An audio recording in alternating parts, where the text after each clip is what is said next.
Buenas tardes. En primer lugar, pues, las gracias al comité organizador, a los muchachos, jóvenes estudiantes que han hecho un gran esfuerzo, porque créanme lo que las personas que organizaron este evento, desde hace 6 meses empezaron a pasar estrés. Entonces, pues no es nada fácil.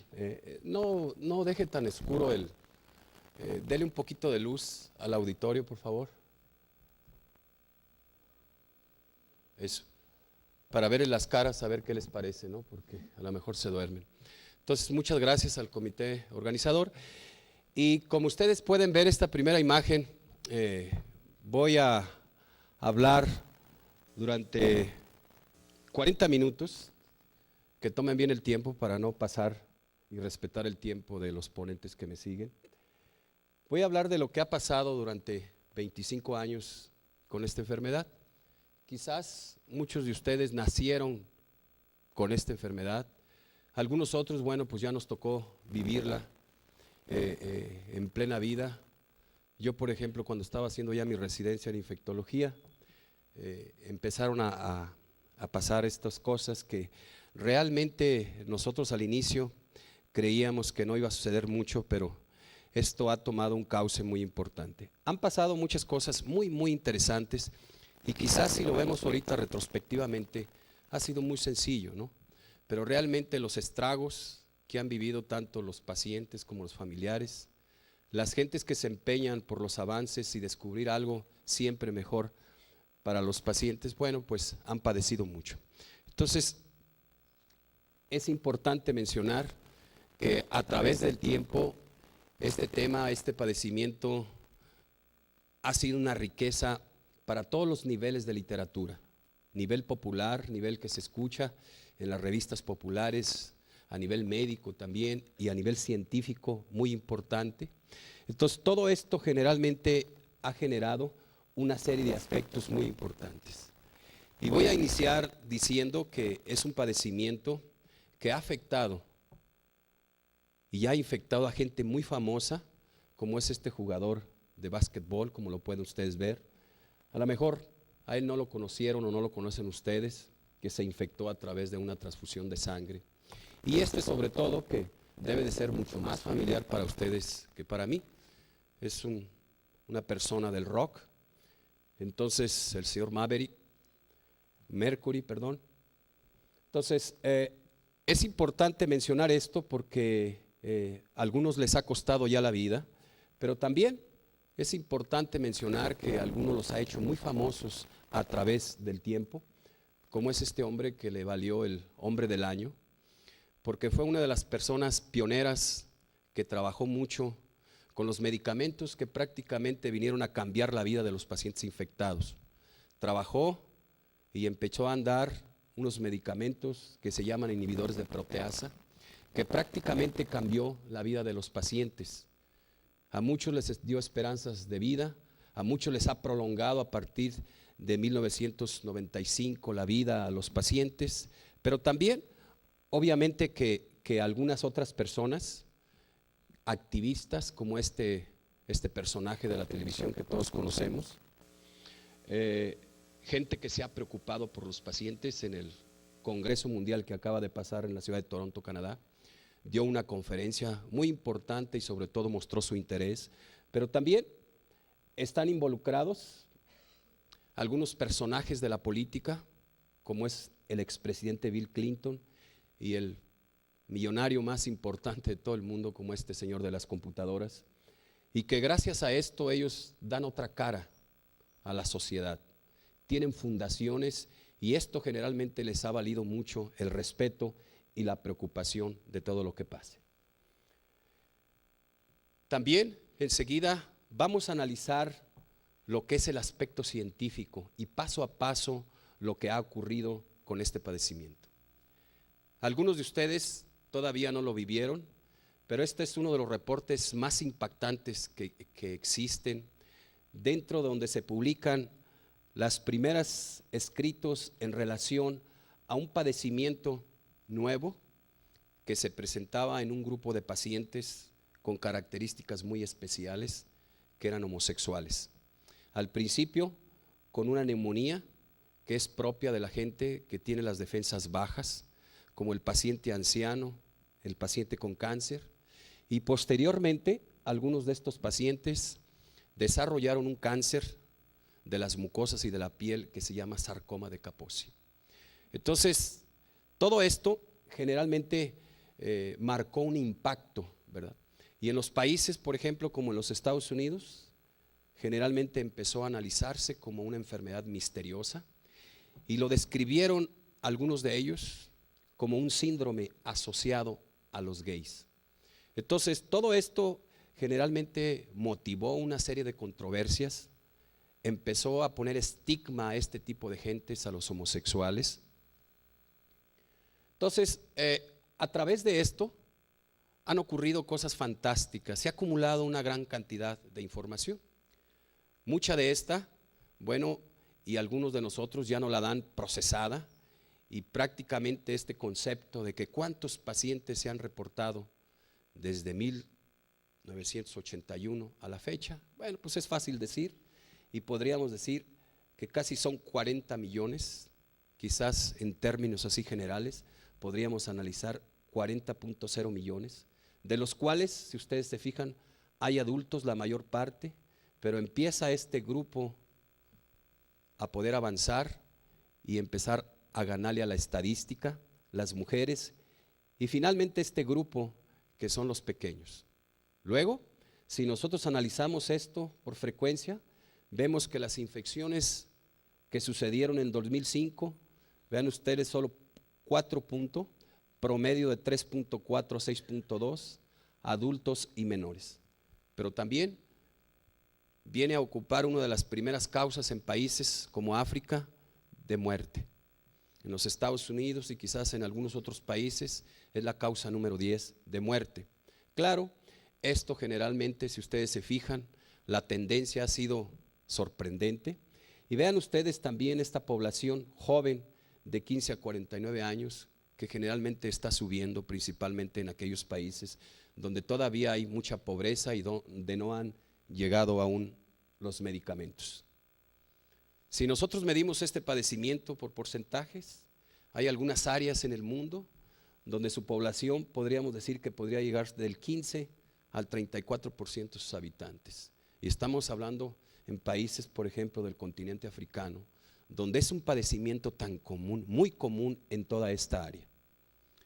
Generalmente lo que ha ocurrido, y me voy a detener un poquitito, porque antes de seguir adelante con este concepto, muy al inicio del padecimiento y cuando se revolucionaba todo esto, los expertos decían: este es un gran problema para todo el mundo, más para los países que no tienen un potencial económico.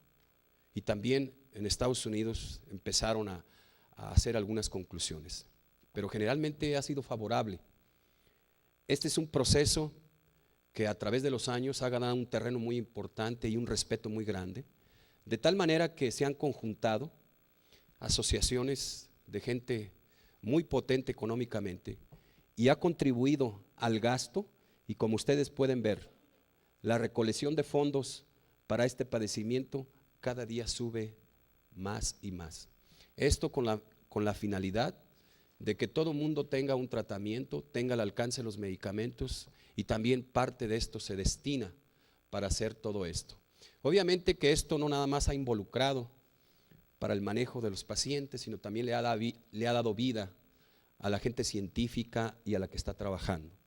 De tal manera que a partir de este momento, paso a paso, voy a relatar lo que ha sucedido a través de los años y partiendo desde el 1981 prácticamente hasta la fecha. Pero antes de esto, nomás para que se den una idea, ha sido un padecimiento tan importante que forma uno de los temas con más demanda, sobre todo en las publicaciones. Y este cierre de publicaciones, como ustedes pueden ver, es reciente, hasta el 12 de septiembre del 2006, donde ya suman 2.279 publicaciones. la cual sería difícil para cualquier persona abarcar todo esto. Nos tardaría mucho en leer nada más los sumarios. Es por eso que cada día, donde quiera hay conferencias, donde quiera hay mesas cerradas. ¿Por qué? Porque no alcanza para una sola persona. De tal manera que esto ha desempeñado un gran papel. En cuanto al agente teológico, han surgido muchas cosas a través del tiempo. Es un virus que pertenece a una familia de virus muy especial que se llama Retroviridae. Nada más hay dos familias de virus, el virus de la hepatitis de tipo B y el virus del VIH, que generalmente usan una manera muy especial de reproducirse. Y obviamente que antes de todo esto hubo una serie de descubrimientos, entre ellos lo que inicialmente se le llamó HTLV1 y HTLV2 de los retrovirus. Aún ellos todavía no sabían esto. Y en forma separada este autor llevó una gran importancia sobre todo en el descubrimiento del virus. Él de una manera muy fuera de la investigación que se estaba haciendo principalmente por los grandes grupos del doctor Galo, descubrió y aisló este virus, que es un retrovirus y que generalmente ni siquiera se imaginó que podría ser el agente causal de los pacientes que desarrollaban el síndrome de inmunodeficiencia adquirida. Entonces, posteriormente, obviamente que se hicieron las conexiones, empezaron a atar cabos y generalmente aparece ya las publicaciones en mayo de 1984, donde ya aíslan lo que era el HTLV3, porque para esto ya había otros dos retrovirus, uno de ellos que afectaba las células T, que podría y puede producir leucemia o linfomas, algunos de ellos que afectan a algunos animales. Entonces, para mí en lo personal y para mucha gente esto es lo más impactante, esto es realmente lo que ponía a las gentes entre comillas, qué es lo que está causando este padecimiento. Y luego, lo más importante que ocurre es que desarrollan una prueba, sobre todo para detectar a las personas que estaban infectadas. Y esto generalmente tuvo un gran impacto porque esta prueba se aplica para proteger el abastecimiento de sangre, que era lo muy importante y que ustedes se dan cuenta que es altamente riesgoso transfundir una sangre que pueda estar infectada. Es una prueba que sirve como diagnóstico, especialmente sobre todo en etapa temprana del padecimiento y en aquellas personas que tienen riesgo. Una demostración de la magnitud de la enfermedad, que en la mayor parte de los casos es asintomática, ¿sí? Y también ha servido para hacer estudios epidemiológicos en relación a la historia natural de la enfermedad. Claro, este es un proceso en cuanto a la sangre que tuvo un impacto muy importante, no nada más en los Estados Unidos. A partir de 1987, la norma mexicana de la salud, a través del gobierno federal, empiezan el control sobre todo de los bancos de sangre, que se concentran sobre todas las instituciones públicas. Y ustedes vean al principio, cuando se empezaron ya a aprobar los donadores, vean ustedes, actualmente ya este padecimiento a través de la transfusión sanguínea casi está desapareciendo, porque las pruebas que generalmente existen actualmente para este proceso generalmente han cerrado lo que es el proceso y el periodo de ventana, ¿sí? El virus, con su capacidad y su estudio molecular, ha sido algo muy interesante lo que ha pasado, ¿sí? Es un virus que si esquemáticamente lo vemos nosotros, bueno, es un virus demasiado elegante, pero generalmente todas estas estructuras que ustedes pueden ver están codificadas que a través de la clonación, en pacientes con síndrome de inmunodeficiencia adquirida y en pacientes con linfoadenopatía generalizada, que es otro virus que generalmente está ahí por un lado. Esto se ha logrado conocer la genética del virus, de tal manera que nosotros podemos ver los genes que codifican una serie de proteínas. Y para nosotros, en forma sencilla, es importante este concepto. Estos genes y estas proteínas Generalmente después de la prueba de ELISA requieren pruebas confirmatorias y algunas de ellas, los exámenes surgen cuando alguien sufre un accidente de trabajo y no sabe porque su paciente tiene factores de riesgo y muchas veces el paciente puede estar en periodo de ventana y no lo detectamos con una prueba de ELISA. Entonces son los avances importantes que ha habido en las técnicas diagnósticas, ¿sí? La prueba de ELISA generalmente ustedes la tienen aquí. Aquí está el límite de positividad, el nivel de eso, y vean ustedes más o menos entre 20, 25, casi 30 días es cuando se hace positivo ese examen. Posteriormente salió esta proteína, que es la P24, el antígeno, que empezó a usarse para detectar a hijos que nacían de madres infectadas en forma temprana, ¿verdad? Para poder saber si el niño estaba infectado, pero posteriormente apareció lo que es la detección en los niños de la reacción proviral, ¿sí? De DNA, y el PCR, que generalmente es una prueba que a los 10 días casi nosotros podemos saber aquella persona que estuvo en riesgo por una transfusión sanguínea, por un contacto sexual dudoso, a través de una punción con una aguja que está infectada, y en forma temprana lo podemos detectar, y esto generalmente podría conllevar algunas ayudas para las personas que sufren algo así. De tal manera que la clonación ha sido sumamente importante, y en este concepto parten una serie de teorías que al inicio obviamente implicaba mucho de dónde procedía posiblemente el agente causal. Se localizaron algunos monos en los cuales poseían una infección con un virus que produce el síndrome asociado a los monos o a los simios.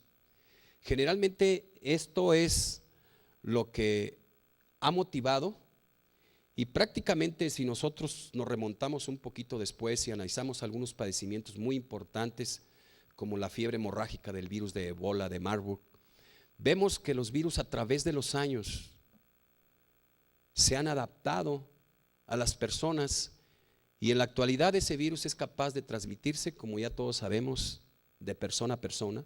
Entonces, y a través del estudio de la clonación se han detectado una variabilidad de virus que están regados por todo el mundo.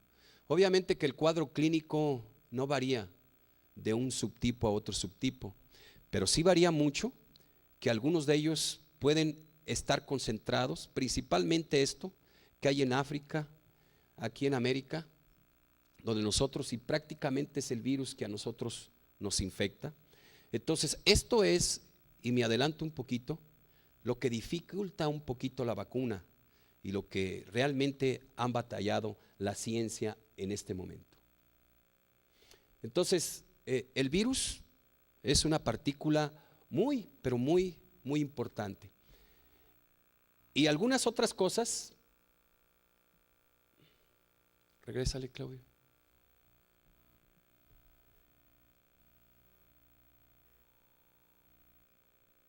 Ahí. Pásame la que sigue. Me estoy adelantando a lo que está sucediendo ahora, pero es importante mencionar algo del padecimiento. Al inicio los pacientes, cuando nosotros los captábamos, eran pacientes que venían graves ya. No sabíamos cuánto tiempo había ocurrido en el cual se había infectado el paciente.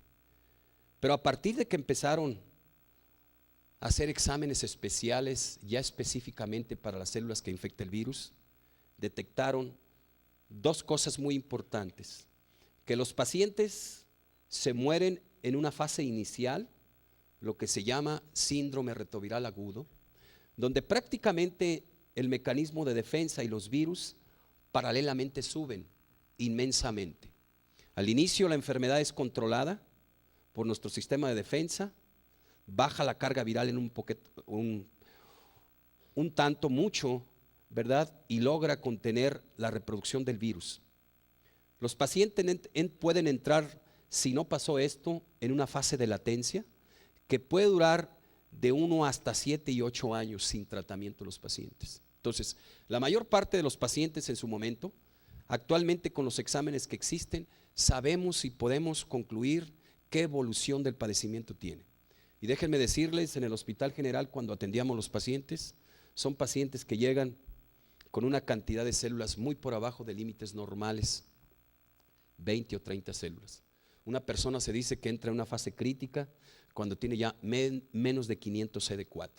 Entonces, esto generalmente ha permitido que nosotros ubiquemos al paciente. Pruebas que tenemos ya excelentes para poder diagnosticar al paciente, exámenes que le llamamos nosotros, de lo que se llama para ver la respuesta inmunológica del paciente, y obviamente que todo esto ha facilitado mucho a lo que nosotros estamos haciendo. La siguiente. Entonces, todo esto generalmente ha sido provocado. El virus, dentro de su capacidad, va a convertir las células infectadas conforme pasa el tiempo. Todo esto motiva que la producción celular disminuya. Todo esto motiva que el VIH por sí solo destruya las células. Destrucción inducida por un fenómeno que se llama apoptosis. La célula infectada, el virus le deja los receptores en la membrana a la célula que está infectada, y esta puede infectar a otra célula, formando una célula que se llama grande sin sitio, y prácticamente es lo que se conoce como apoptosis, ¿sí? Entonces, todo esto generalmente motiva también y aparecen unas células que se llaman células inocentes. La siguiente. Pásame la siguiente, Claudia.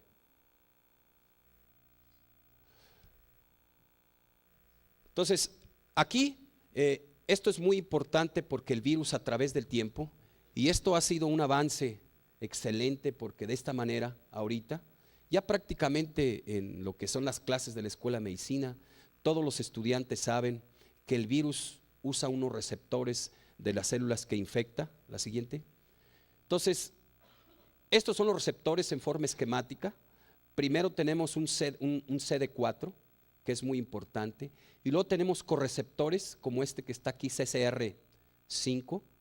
Estos correceptores no toda la población los tiene.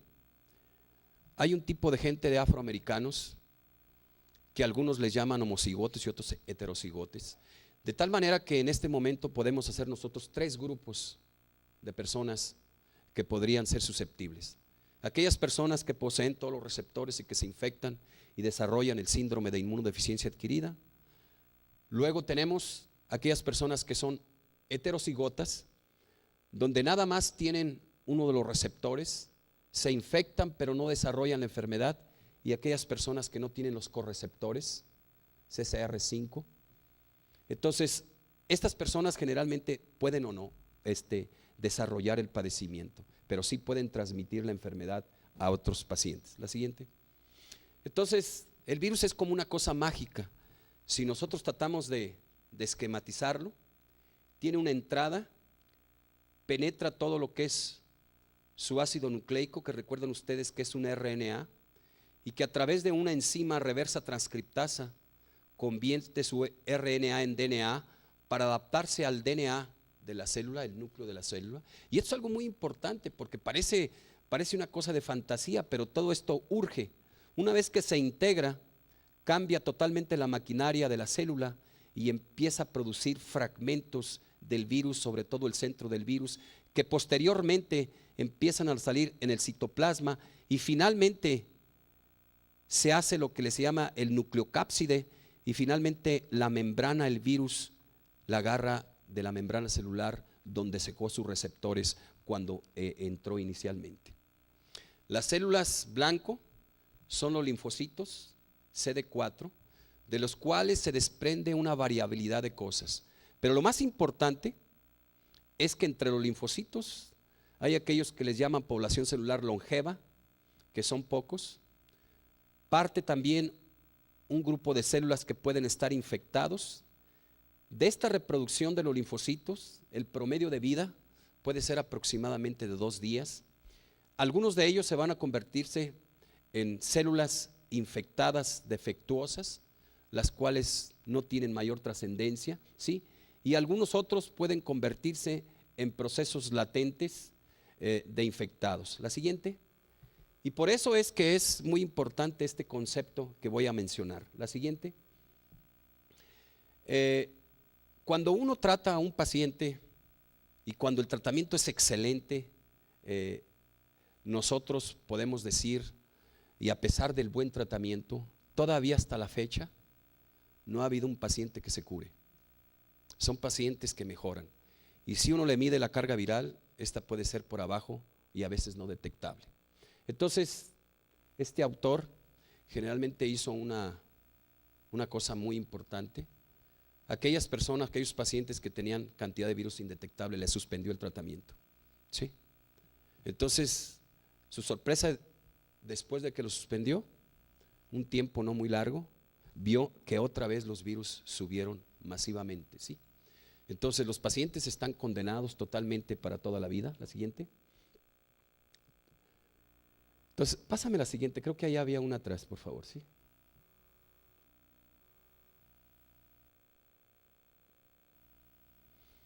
Bueno, la siguiente.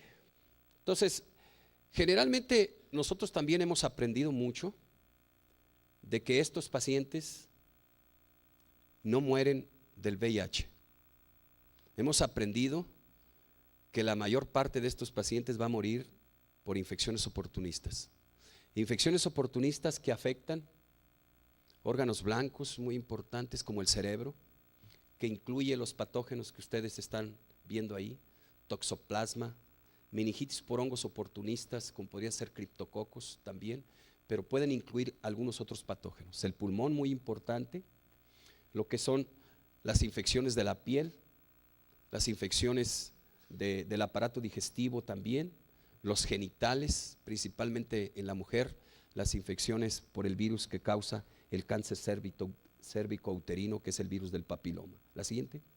Entonces, todo esto generalmente, y lo más importante también, es la aparición de la primera droga que sirvió prácticamente de modelo para el tratamiento de los pacientes. Al inicio, una droga antes que se aprobara, se hicieron estudios de doble ciego, donde a algunos pacientes se les daba la droga, claro, con enfermedad avanzada, y a los otros no se les daba, y la mortalidad fue mucho más grande en personas que no se los daba. La siguiente.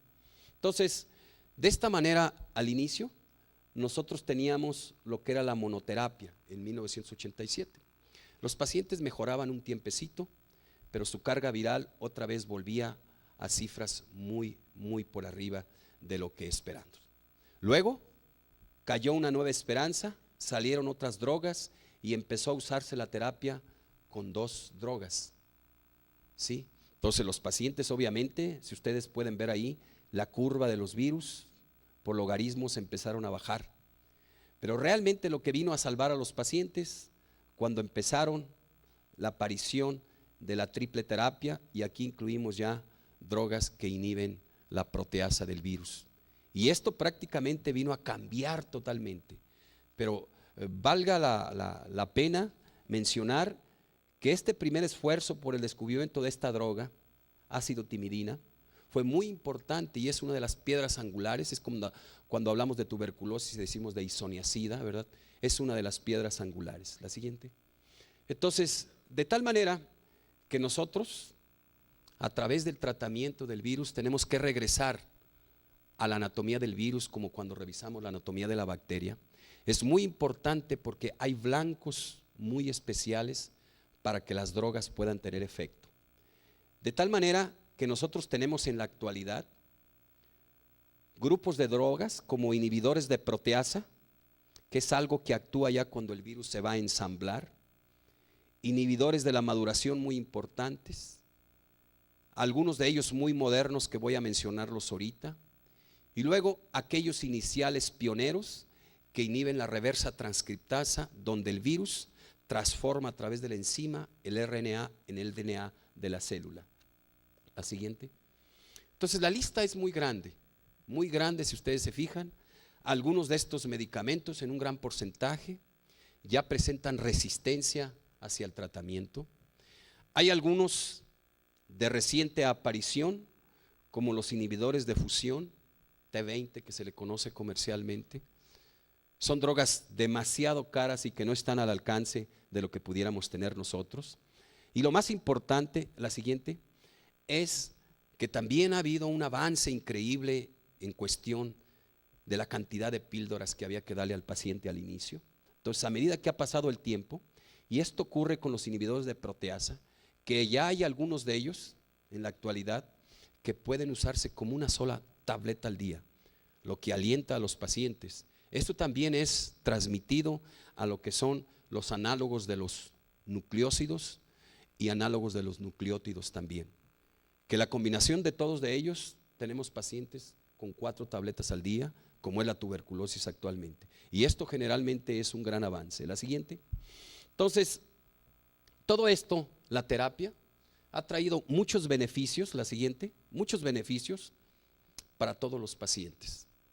Pero hay que reconocer, y a veces no nos gusta, porque algunos somos homofóbicos por este tipo de pacientes, pero todas las personas que han hecho ruido, principalmente activistas homosexuales, han logrado que los gobiernos de los países, en la mayor parte del mundo, los medicamentos lleguen a los pacientes que están infectados. Entonces, esto generalmente ya en todos los congresos mundiales, la mayor parte de los eventos son de activistas que están demandando drogas para todas las personas que están infectadas.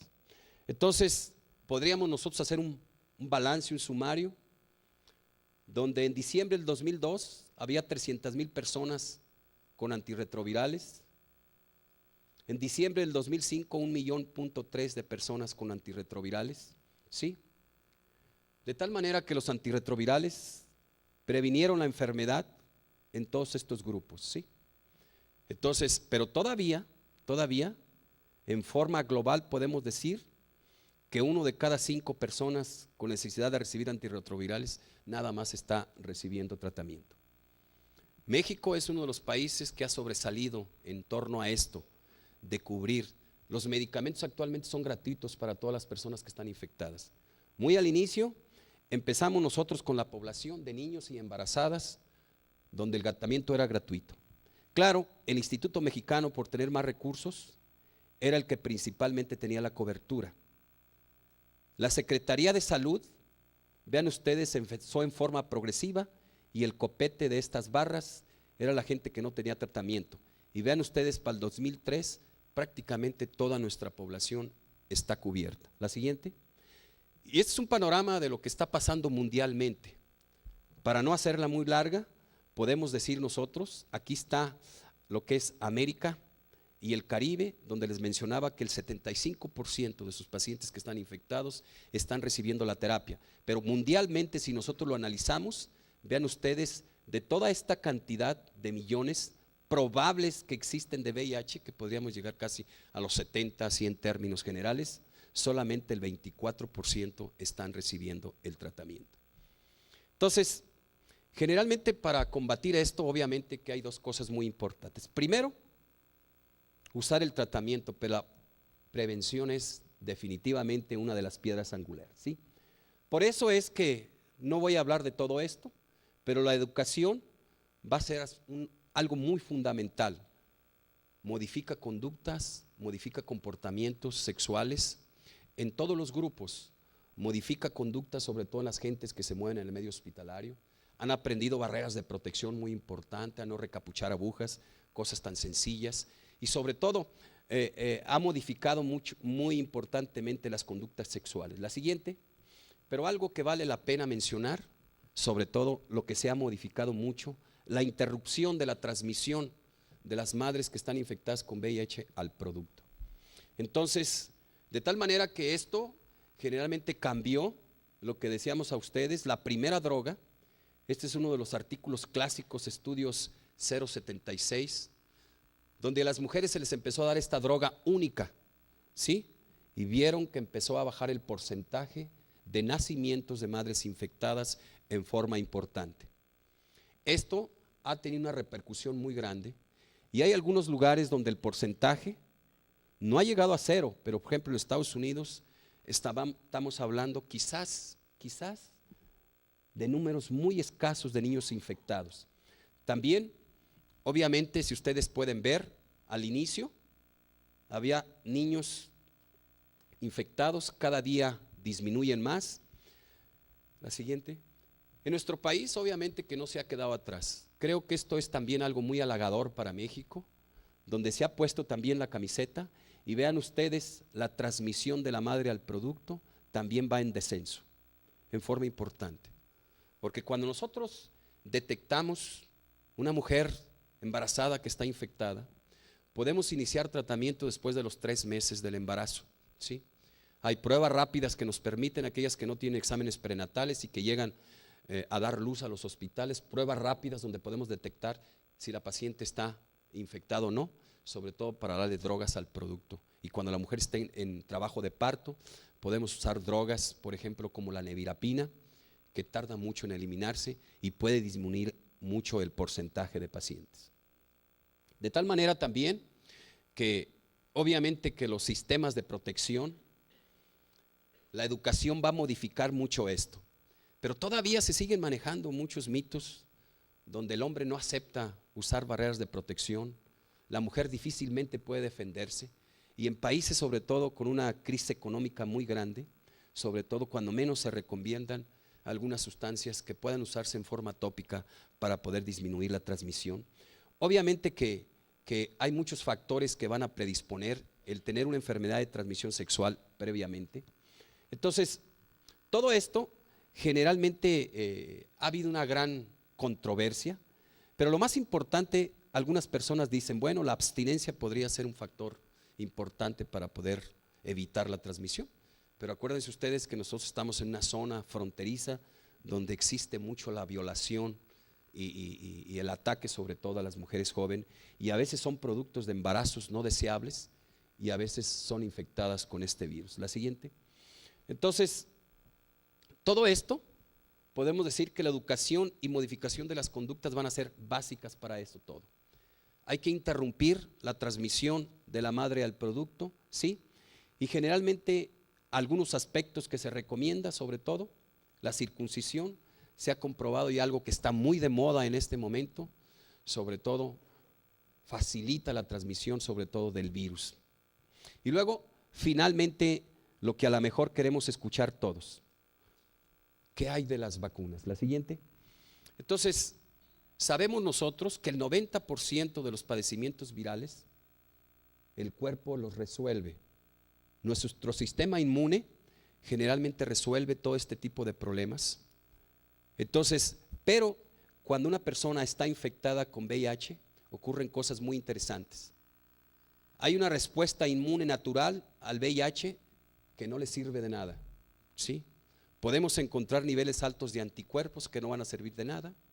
El virus generalmente se esconde en los ganglios linfáticos y les llaman células del santuario, donde las drogas antirretrovirales no pueden llegar.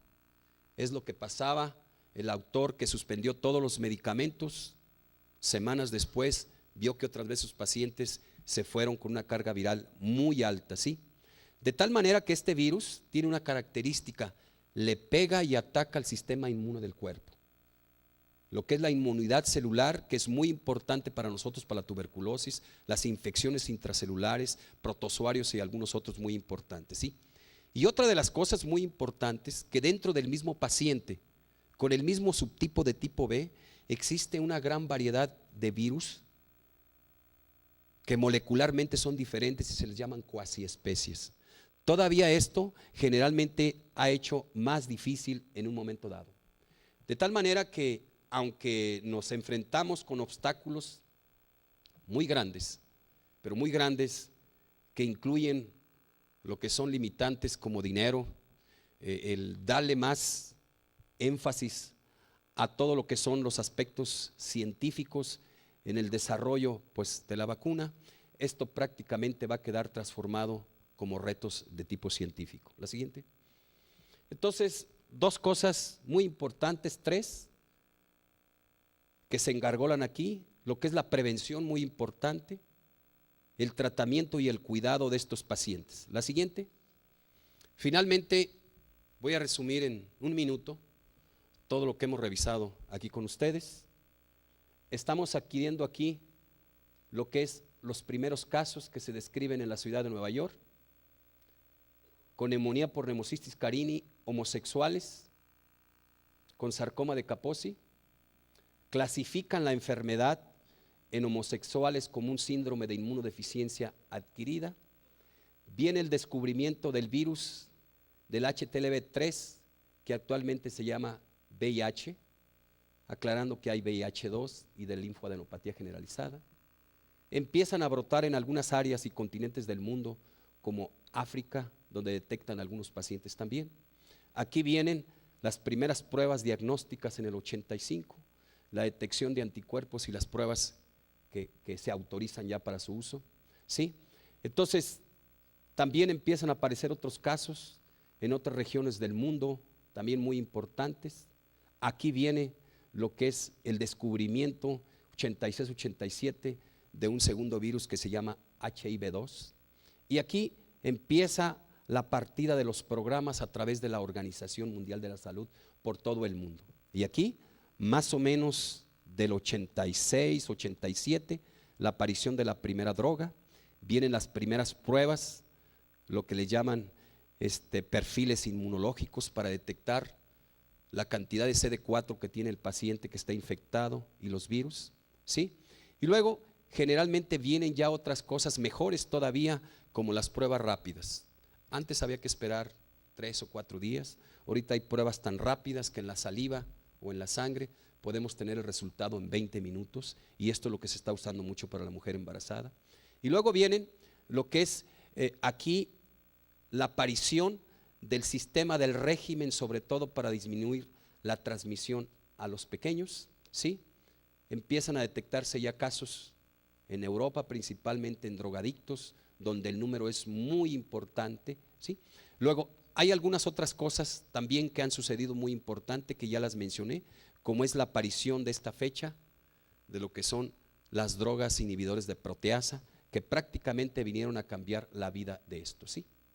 Obviamente que todo esto, si lo acompañamos nosotros con la cifra ascendente de todos los casos, estamos rebasando ya 40 millones.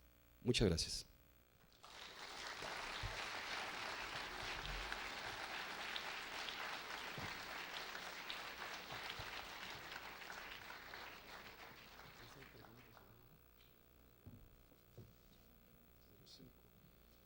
Tenemos 1 minuto para si tienen alguna pregunta para el doctor.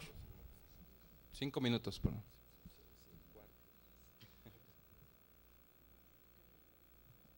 ¿Alguna duda que tengan?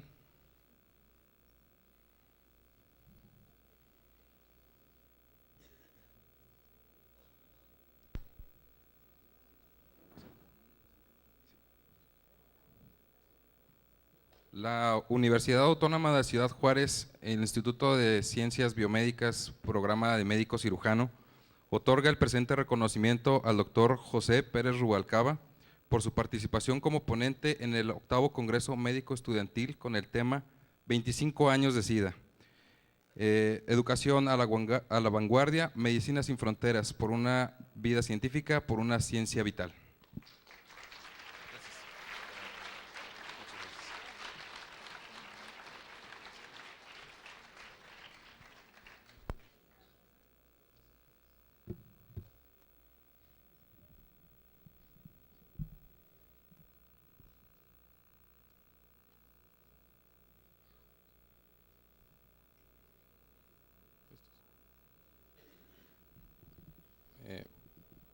Muy buenas tardes. El día de hoy tenemos algo muy especial para todos ustedes. Como bien saben, el día de ayer tuvimos ¿cómo se dice? Tuvimos un enlace con la unidad de telemedicina con el estado de Oaxaca, no sé si lo recuerden. El día de hoy también tenemos algo especial. El Instituto Politécnico Nacional y otras universidades vía internet y videoconferencia nos han estado siguiendo en nuestro 8º Congreso Médico Estudiantil. El día de hoy tenemos con nosotros una intervención vía videoconferencia con el doctor Gustavo Acosta, quien es presidente de la Sociedad Médica del Hospital Juárez de México, quien se encuentra en estos momentos en una sala del campus virtual del Instituto Politécnico Nacional, que va a platicar con nosotros a quien le vamos a dar la bienvenida.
Muchas gracias, doctor. Me gustaría que le diera un mensaje a los jóvenes médicos que nos acompañan jóvenes de todos los niveles de la Escuela de Medicina de la Universidad Autónoma de Ciudad Juárez.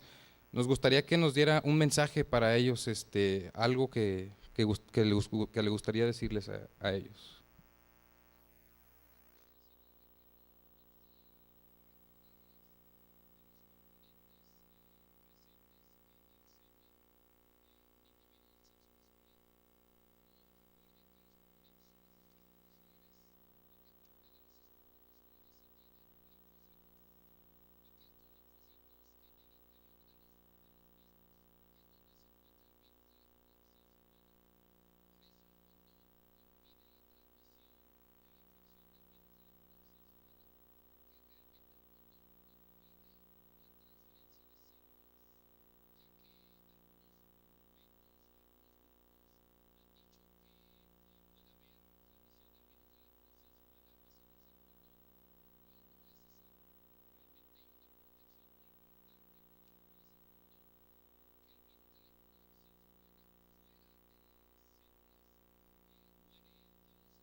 Muchas gracias, doctor. Ojalá que le haya gustado el congreso que nos ha estado siguiendo. Sé que nos ha estado siguiendo a lo largo de pues de las conferencias que hemos tenido el día de hoy. Me gustaría mucho que se repitiera de nueva cuenta esta experiencia de platicar con usted y nuevamente agradecerle la presencia de usted en el 8º Congreso Médico Estudiantil. Esta es su casa y nos alegra haberlo tenido el día de hoy con nosotros. Un aplauso, por favor, para el doctor.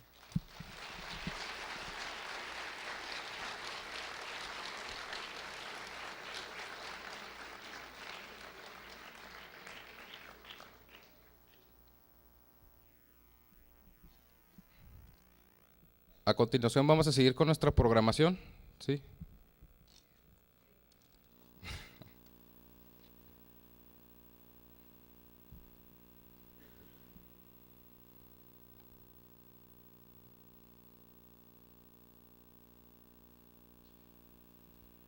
Vamos a darle la bienvenida a la estudiante Sara Chávez Tirso y al médico interno de pregrado Bruno Anota Ramírez, que van a hablar acerca del tema lavado quirúrgico.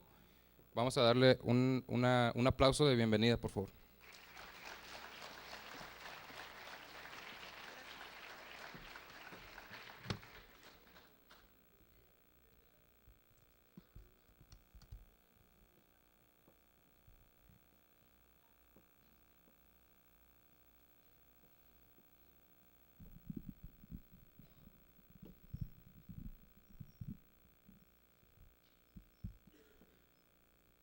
Bueno, pues buenas tardes. Nuestro tema a exponer es un protocolo de investigación y su título es Estudio comparativo. La siguiente, por favor. Es un estudio comparativo entre el lavado quirúrgico tradicional y el lavado por fricción con alcohol. La siguiente. Bueno, nosotros vamos a realizar, el objetivo de realizar este estudio es que nosotros pensamos que el lavado quirúrgico tradicional es obsoleto. ¿La que sigue? La que sigue.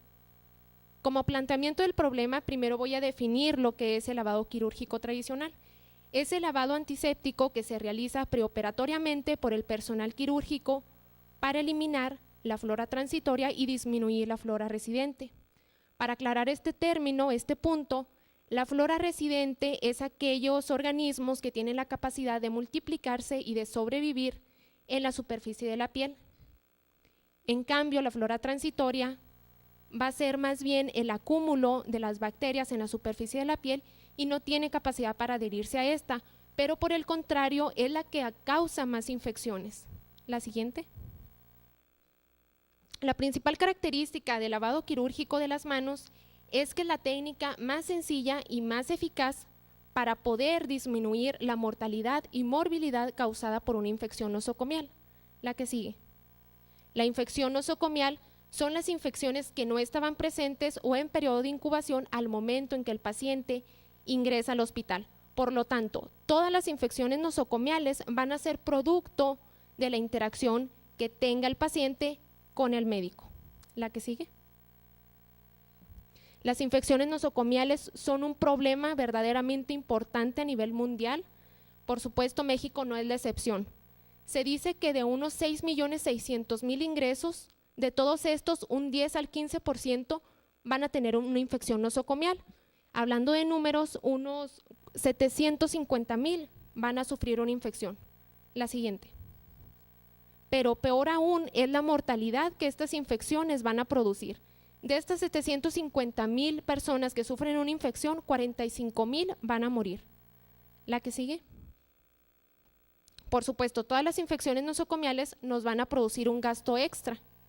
En Estados Unidos se calcula que una infección nosocomial produce un gasto de 373 pesos a 1.933 dólares. En México, una infección nosocomial produce un gasto de 91.700 a 129.000 pesos. Y esto no es en general por cada hospital, es por cada caso. La que sigue.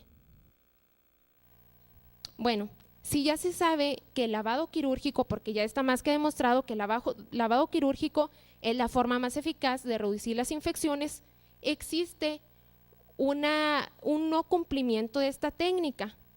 En Estados Unidos el cumplimiento de la técnica no llega a ser más del 50%, pero en México estamos aún peor. Nada más el 12.1% del total del personal de la salud, llámese enfermera, médico, van a cumplir la técnica adecuadamente. ¿La que sigue?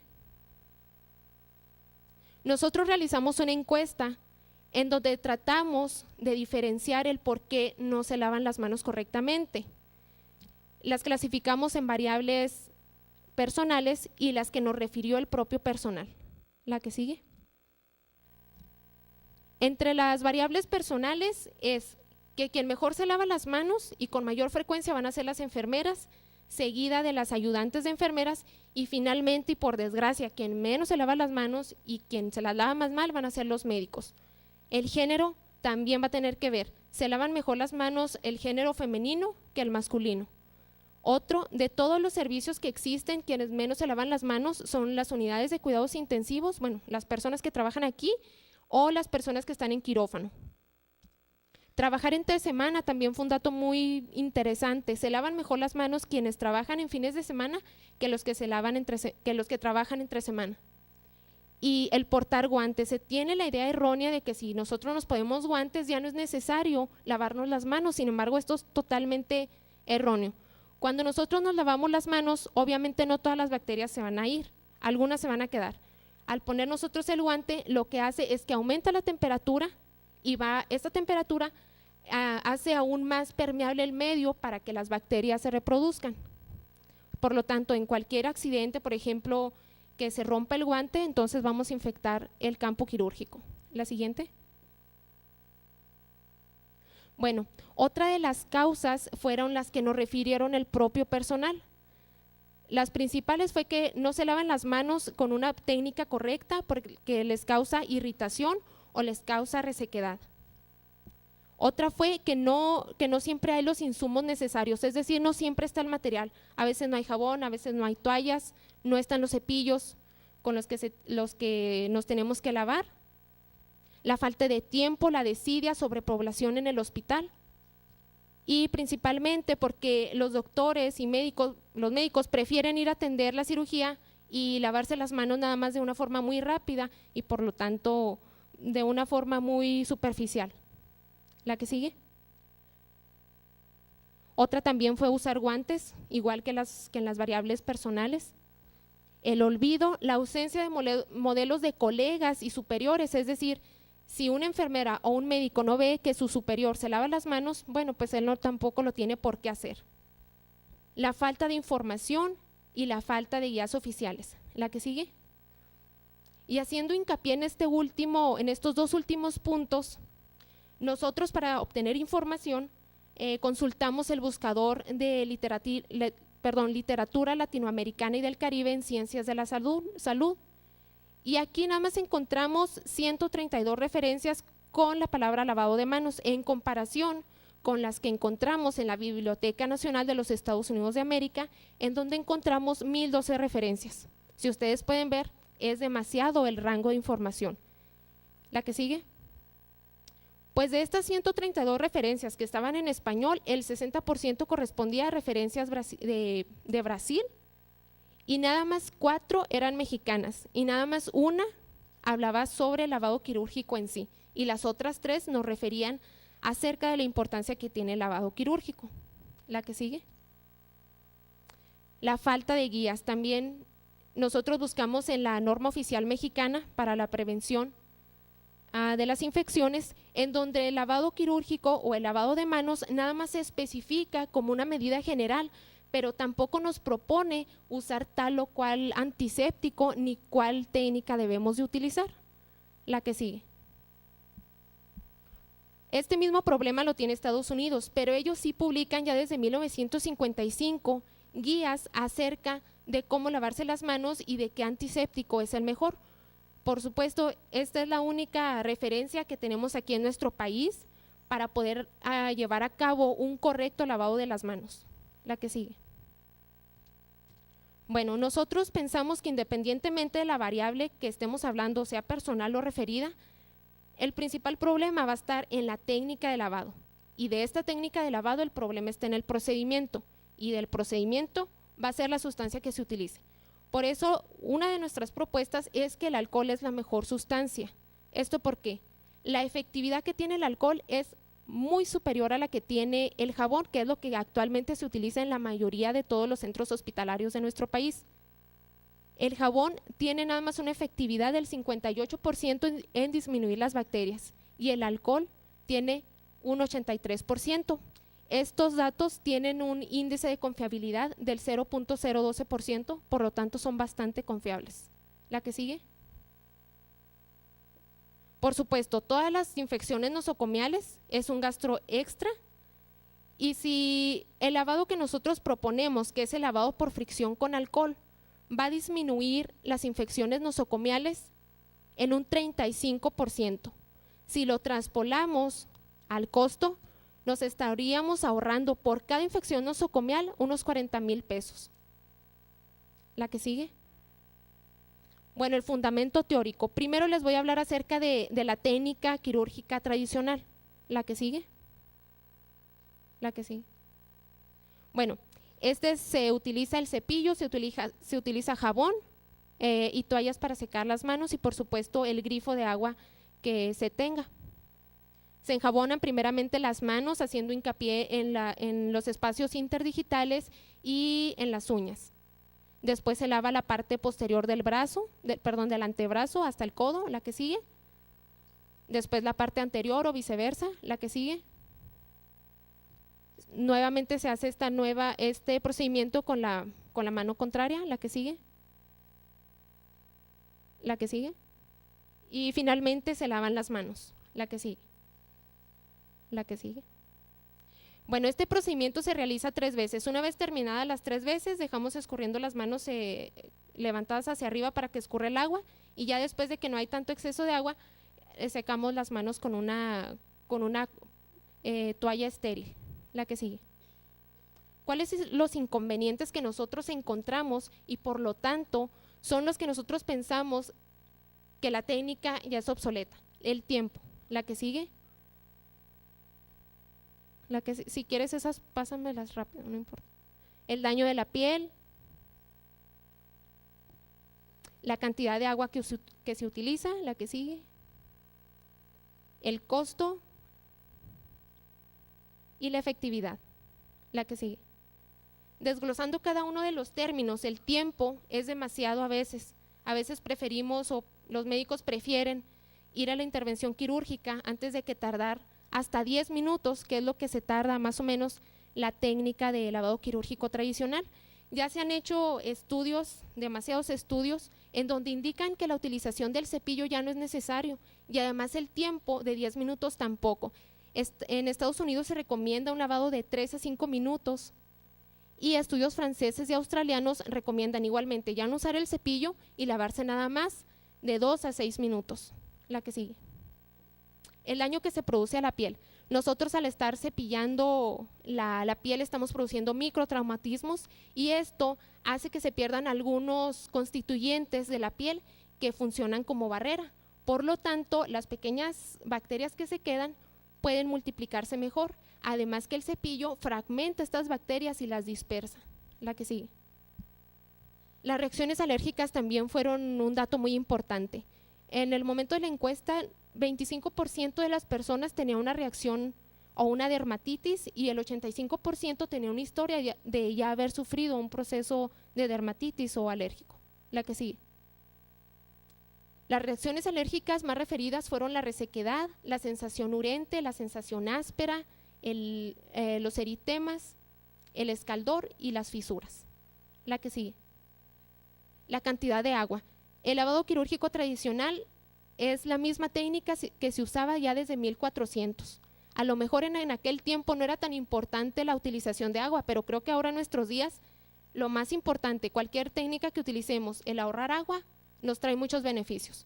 La cantidad de agua que se utiliza en el lavado quirúrgico tradicional, cuando no se tiene un regulador de agua, es de hasta 35 litros por lavado por persona. La que sigue. Por supuesto, el costo de la técnica. Los insumos que se utilizan en el lavado quirúrgico tradicional son el cepillo, el jabón, las toallas e incluso a veces los filtros de agua que debe de traer el grifo. En la técnica que nosotros proponemos, que es el lavado quirúrgico por fricción con alcohol, solamente vamos a utilizar alcohol, por lo tanto va a tener un costo menor, va a ser un 67% menor. La que sigue. Para entender por qué nosotros elegimos el alcohol como mejor sustancia, nuestro compañero Bruno nos va a explicar.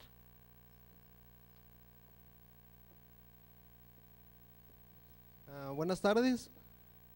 Para medir la efectividad de cualquier antiséptico hay que tomar en cuenta los dos siguientes parámetros, que es el efecto acumulativo y la actividad persistente. El efecto acumulativo es la capacidad de cualquier antiséptico para disminuir las bacterias según se vaya utilizando con el tiempo, y la actividad persistente es la capacidad de cualquier antiséptico para disminuir las bacterias de la piel de las manos en el momento que se empieza a utilizar.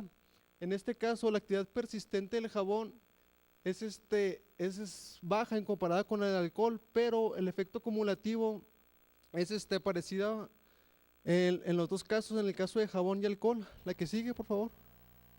Bueno, nuestra hipótesis, y quiero hacer mucho énfasis en esta diapositiva, es que la utilización de cepillo, esponja o ambos ya no es necesario, debido a que hay una amplia literatura que demuestra que el uso de estos insumos no trae ningún beneficio para el lavado quirúrgico. La que sigue. En el caso contrario, el alcohol se ha demostrado que tiene una amplia efectividad para el lavado quirúrgico, debido a que disminuye una amplia cantidad de bacterias y actúa rápidamente, teniendo simplemente la desventaja de que, no aumenta su efectividad al ir utilizándose, pero eso se puede corregir utilizando cualquier otro antiséptico que no sea el jabón, como el triclosano, la clorhexidina, para aumentar su efecto persistente. La que sigue, por favor. Bueno, otra variante es el lavado con un corto tiempo, como ha dicho mi compañera, de 3 minutos, según lo que recomienda la literatura norteamericana, europea, francesa y australiana, porque no tiene ningún beneficio lavarse de 7 a 10 minutos, siendo más beneficioso lavarse en un tiempo de 3 a 5 minutos. La que sigue. Bueno, lo que nosotros proponemos es algo sencillo y fácil de llevar. Simplemente se recomienda de que se deje caer alcohol sobre las manos del personal quirúrgico. La que sigue. Se comience a frotar ambas manos. La que sigue. Se lave la cara dorsal y ventral de la mano, la parte ventral y dorsal del antebrazo. La que sigue. La que sigue. Y simplemente se deje vaporizar el alcohol, que dura en un tiempo de 5 segundos, y se vuelve a repetir la técnica. La que sigue. Bueno, en esta tabla comparativa son las variables que nosotros hemos encontrado para poder hacer la comparación en nuestro estudio, que son el tiempo, el daño a la piel, agua, alergia, costo y efectividad. En el tiempo, simplemente nos llevaría 3 minutos lavarnos con alcohol, comparado a los 7-10 minutos que requiere la forma con cepillo y jabón. El daño a la piel, en este caso del alcohol, es nula, simplemente porque no estamos utilizando ningún aditamento extra. El uso del agua no es necesario, porque no necesitamos enjuagar el alcohol, ya que se vaporiza solo. En las alergias es raro, se ha reportado algunos casos, pero son muy raros. Y comparando el jabón, muestra un 25% de alergias. El costo es simplemente 68 pesos con 40 centavos el uso del alcohol, ya que es lo único que se utiliza. Y en el caso del lavado con jabón, necesitamos el jabón, cepillo, toallas, agua, y es lo que aumenta los gastos, y eso sin contar que las infecciones nosocomiales y principalmente la herida quirúrgica incrementaría el costo para el hospital y para el paciente. Y por último, la efectividad, que nos llevaría a una buena efectividad con el alcohol y una pobre con el jabón. La que sigue. Bueno, los objetivos. El objetivo general es la disminución de las infecciones nosocomiales y generalmente la infección de la herida quirúrgica. La que sigue. Comparar los costos-beneficios entre una técnica que lleve más material y una que simplemente necesita lo que viene siendo el alcohol. La que sigue. Además de comparar ambos métodos, cuál de los dos reduce más unidades formadores de colonias en la piel de las manos, estimar su actividad persistente, su efecto acumulativo, difundir los resultados. En este caso, en nuestro país sería necesario, debido a que hay una escasa literatura acerca de este tema. La que sigue.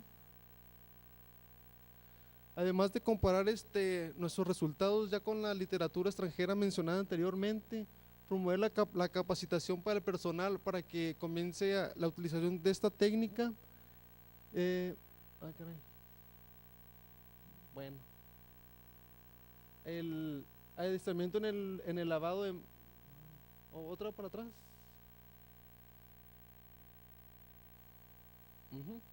Además, y lo más importante de todo, es mejorar la calidad de atención hacia el paciente para prevenir las infecciones de la herida quirúrgica. Ahora sí, la que sigue. Material y métodos. ¿Cómo es que se piensa realizar este trabajo? Simplemente es un diseño aleatorizado, doble ciego, controlado en la unidad de cirugía experimental de la Universidad Autónoma, en la Ciudad Autónoma de Ciudad Juárez. La que sigue. Con una población de 140 estudiantes con unos criterios de inclusión que simplemente ya hayan aprendido a lavarse de la forma tradicional. Los criterios de exclusión sería que no trajeran uñas postizas, esmalte en las uñas muy largas y que no presentaran una lesión visible sobre la piel de las manos. La que sigue. Y sería simplemente con dos grupos, el grupo A y el grupo B. En el grupo A serían aquellas personas que se lavarían de la forma tradicional y el grupo B de la forma que nosotros proponemos. La que sigue. ¿Cómo sería la recolección y análisis de la muestra? Se tomaría una muestra antes de que se comenzaran a lavar para tener una línea base de microorganismos, y la segunda muestra sería después de que hayan determinado su procedimiento para determinar la cantidad de bacterias que se hayan acumulado en el guante, para ver la actividad que presenta el antiséptico. Ya después de eso se incubaría la muestra, la que sigue, y se tomaría como referencia la norma oficial mexicana para ver la cantidad de bacterias que deberíamos de tomar como estándar sobre la piel de las manos. Y además ya se cuantificarían las unidades formadoras de colonias, la identificación de los organismos que se encuentran con mayor frecuencia en las manos de los estudiantes. Lo que sigue. Bueno, por nuestra parte eso es todo. Muchas gracias.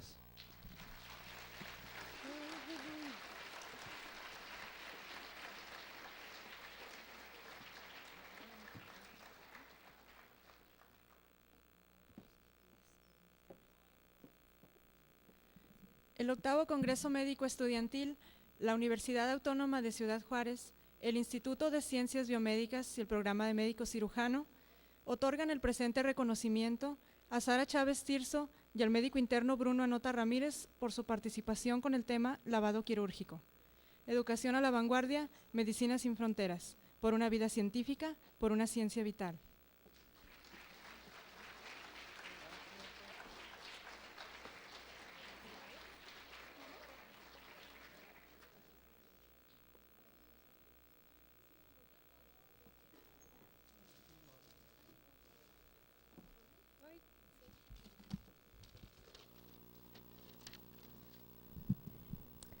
A continuación, vamos a tener nuestra última ponencia, titulada El hombre feo que admiraba la belleza, Miguel Ángel, impartida por el doctor Mariano Allen Cuarón.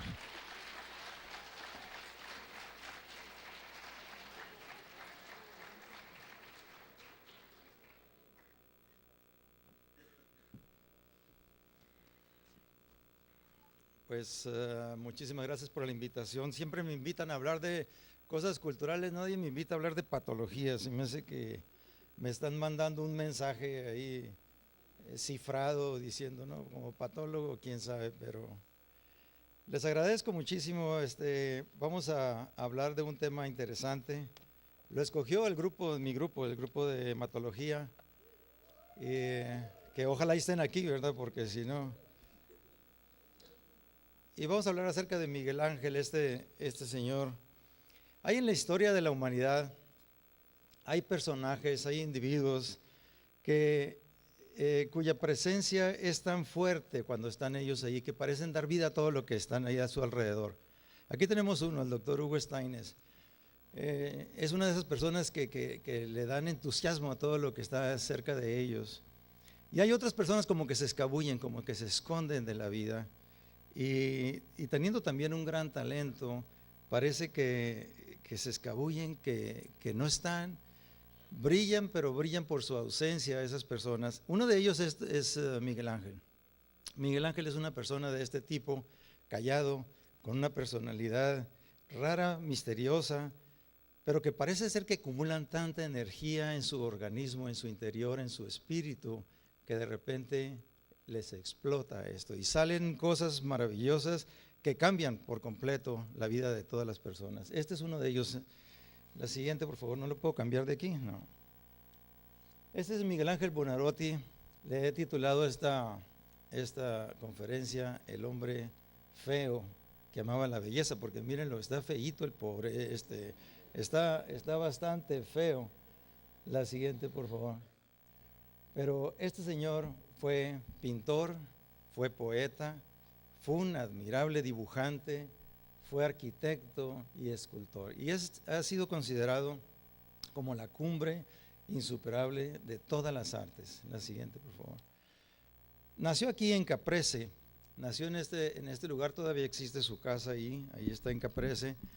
Y su papá escribió, para los que les gusta el italiano antiguo, ricordo come oggi, questo 6 di marzo 1474, mi nasce un fanciullo mastio, possibile nome Michelagnolo. Recuerdo como hoy, 6 de marzo de 1474, me nace un niño masculino, un macho. Le puse el nombre de Miguel Ángel. Nació aquí. Miguel Ángel nació unos cuantos días, estuvieron allí los pobres, se tuvieron que cambiar, les fue mal en la vida y rápidamente se cambiaron. La siguiente, por favor. Se fueron a un lugar en donde cortaban la piedra, a una cantera, una piedrera, y dice Miguel Ángel ya después en sus memorias, dice él, la pasión por la piedra la mamé de los pechos de mi nodriza. Parece ser que su mamá no tenía leche y una señora, una esposa de uno de los que cortaban la piedra, le dio la leche a Miguel Ángel, y yo creo que no nada más recibió leche ahí en ese lugar, en esa piedrera, sino que recibió también la influencia de todos los de la cantera, porque su pasión por la piedra estuvo toda su vida ahí. La siguiente, por favor.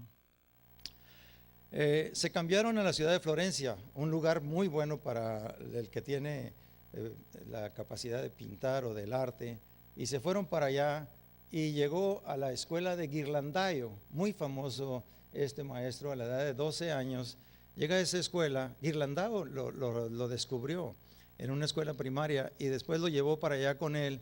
Esta fue una de las primeras tareas que le dieron. Le dieron la tarea de copiar, de hacer la Tentación de San Antonio, de otro pintor, de un pintor alemán, y lo hizo tan perfecto que se quedaron admirados de él.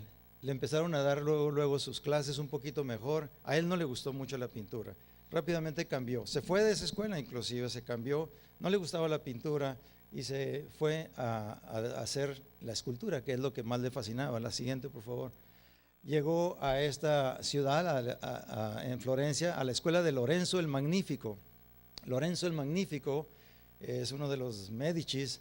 Él tenía una escuela, era una escuela muy interesante porque él admiraba muchísimo a Platón. En aquel entonces se admiraba mucho a Platón ahí en Florencia, y tenía una especie de academia, igualito que la que tenía Platón. Había escuela y había academia. Ojalá y tuviéramos así una cosa aquí en la escuela de medicina, que tuviéramos escuela y academia. En la academia era un lugar en donde se intercambiaban ideas, se hablaban, se quitaba esa barrera entre maestro y alumno. No eran las clases formales, sino que ahí se iba a discutir, se iba a hablar, se iban a intercambiar ideas y también a intercambiar golpes, porque a él le dieron un golpe en la nariz que le quebraron la nariz otro de los pintores. Pero hizo este bajo relieve, es un relieve bajito a la edad de 15 años. La Madonna de la Scala se llama esto, que para los que conocen de escultura dicen que tiene una gran cantidad de errores por la edad que tenía él. La siguiente, por favor. Y la siguiente que hizo fue esto. Esto fue otro relieve un poquito más alto que hizo también, y que muestra a puras figuras humanas, puros hombres y todos desnudos. Miguel Ángel era un hombre sumamente religioso, que recibió educación desde muy chiquito, que tenía un gran temor de Dios y que quería llegar al cielo. Quería llegar al cielo, pero a través de su obra. Nunca quiso llegar al cielo a través de la fe, de rezar, de la devoción, de esas cosas. Él quería llegar al cielo a través de su obra y sufría muchísimo, porque él adoraba la belleza, pero adoraba la belleza de los hombres, adoraba la belleza de los muchachos jóvenes, las caras y los cuerpos de los muchachos jóvenes le fascinaba, y eso pues no estaba exento de peligros para ir al cielo, porque le encantaba la belleza de los hombres y no podía separar lo que era la belleza de lo sexual o de lo sensual. Eso lo atormentaba muchísimo.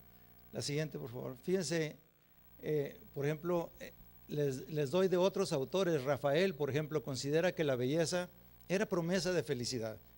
Para él la promesa era de felicidad. Si ustedes se casan con un muchacho bonito, van a estar felices toda la vida. Si se casan con una muchacha feliz, toda la vida van a estar gozando, decía él.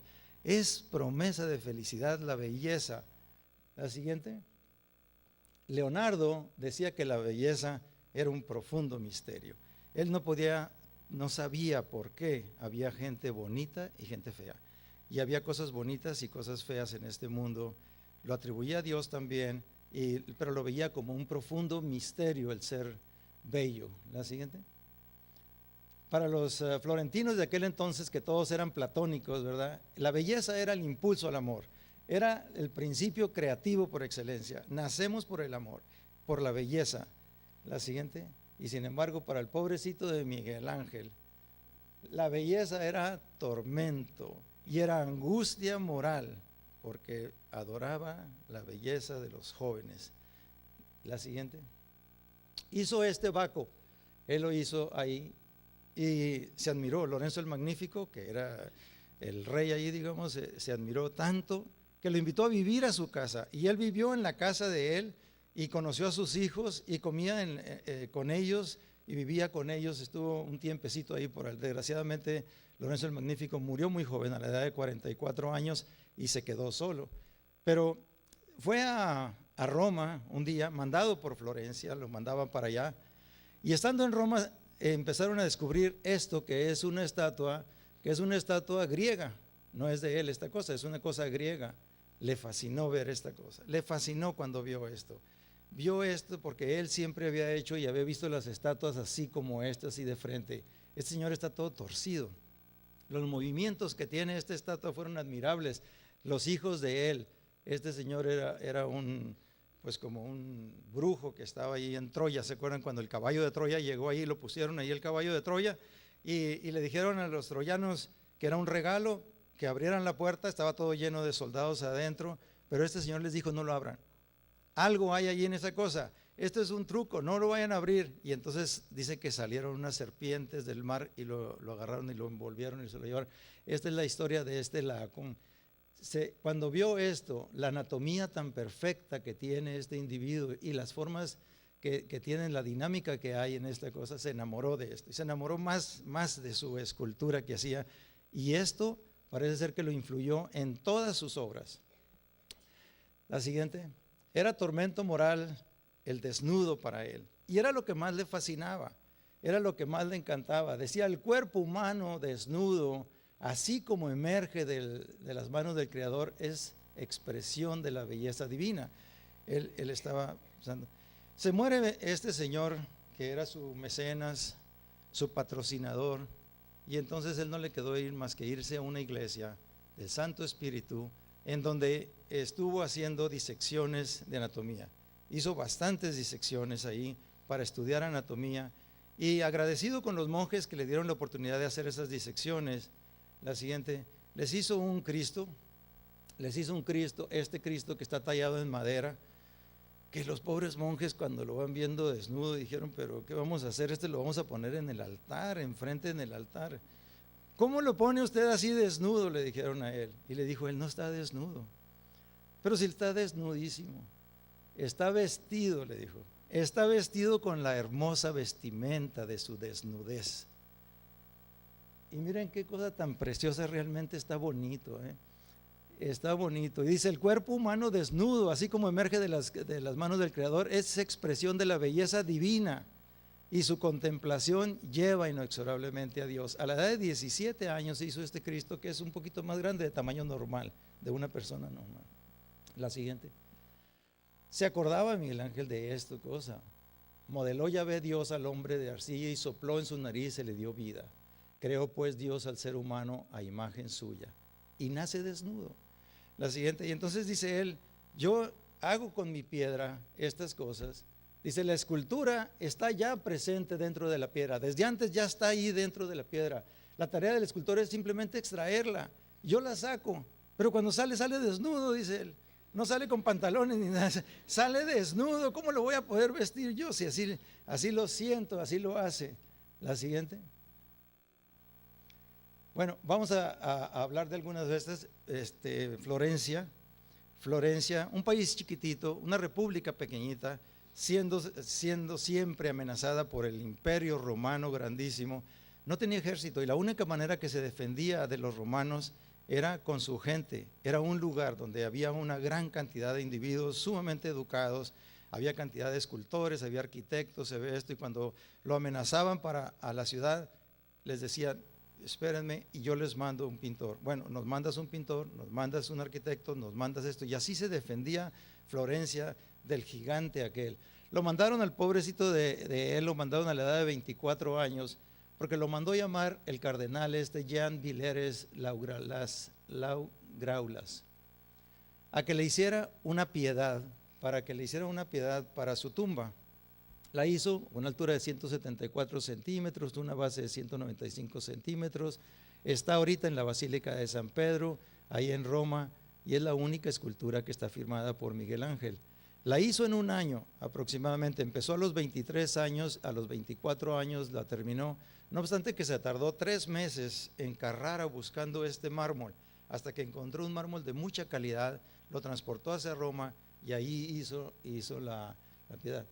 Lo vieron todos los romanos, y cuando lo estaban viendo todos los romanos, él estaba allí oyendo los comentarios de la gente, medio disfrazado, ¿verdad? Estaba allí oyendo los comentarios de la gente y oyó que dijeron, esto no lo pudo haber hecho un florentino, esto lo tuvo que haber hecho esto, y estaban mencionando de unos romanos y todo. Él se paró enojado y dijo, yo lo hice. Entonces dijeron, usted está loco, quién sabe qué. Cuando se fueron todos en la noche, él tomó un cincel y puso el nombre de él aquí a la Virgen. La siguiente, por favor.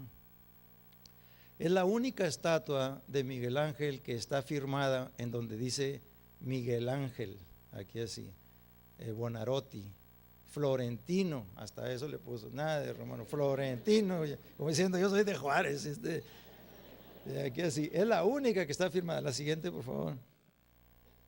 La piedad era un tema muy conocido en aquel entonces. La piedad era el tema en donde la Virgen bajaron al cuerpo de Jesucristo, la Virgen recibía el cuerpo de su Hijo y está pues bañado en sangre el Hijo, con todas las huellas de la crucifixión, y ella desconsolada, llorando amargamente la pérdida de su Hijo. Esa era la piedad, está en todas esas pinturas y esculturas. La siguiente. La siguiente, por favor. Esta es otra piedad para que vean ustedes la forma como presentaban a esto. La siguiente. Entonces viene ahora la piedad de Miguel Ángel. En la piedad de Miguel Ángel es completamente diferente. La siguiente, por favor. Para que la veamos bien, para que la veamos bonita. En esta piedad no se muestran absolutamente nada de rasgos de sufrimiento, de tristeza, de la crucifixión ni nada. Lo que vemos es una gran belleza y una gran sensibilidad de este Señor. El cuerpo de Jesucristo lánguido, la mano caída, esta mano para acá caída, el pie caído también, con una anatomía perfecta.